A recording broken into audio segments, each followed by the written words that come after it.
वर्षानुवर्षे लोक येत आहेत आणि सांगतायत, पण मी अभिमानानं सांगेन या नाशिकच्या भूमीनं फार मोठे योगदान बाबासाहेबांनी दिले 1937 पासून। 1937 ला जेव्हा पहिले इलेक्शन झाले, प्रांतिक मंडळांची पहिले इलेक्शन झाली, तेव्हा बाबासाहेब नाशिक रोडला आले होते, दिंडोरीला आले होते आणि त्या तिथल्या दिंडोरीच्या मावशी तुमच्यासारख्या लोकांनी, तुमच्यासारख्या तरुण आणि वयस्कर मंडळींनी, विशेषतः महिलांनी बाबासाहेबांना ओवाळलं होतं त्या पद्धतीप्रमाणे। आणि तिथे घोषणा का दिली होती?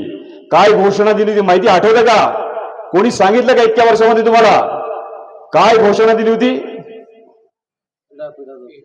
इडापिडा टोळा आणि बळीचं राज्य हो, असं बाबासाहेब नाही म्हणाले, भीमाचे राज्य होते बाबासाहेब म्हणतात। काय म्हणाल्या महिला त्या 1937, आज जवळजवळ 90 वर्ष झाली। दिंडोशीच्या उमराळे गावात काय म्हणाले त्या महिला बाबासाहेबांना ओळखताना की इडापिडा टळो आणि भीमाचे राज्य येवो। 90 वर्ष झाली त्या आमच्या माय मावल्यांच्या बापड्यांच्या त्या संकल्पाचं काय झालं?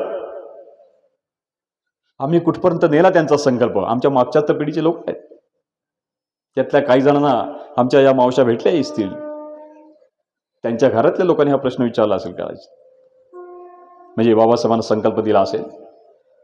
आणि म्हणून मग बाबासाहेबांचं पुढचं पूर्ण राजकारण 1956 पर्यंत चढत्या अंगानं वाढत्या अंगानं जातं आणि बाबासाहेब या देशाला संविधान देऊन जातात। कसं संविधान? जे संविधान तुम्हाला सन्मान देतं, मान सन्मान देतं, जे संविधान तुम्हाला सगळ्यांपासून संरक्षण देतं, जे संविधान तुम्हाला समता प्रस्थापित व्हायला मदत करतं, जे संविधान प्रथमतः या देशामध्ये तुम्हाला बंधुत्वाचं देणं देतं।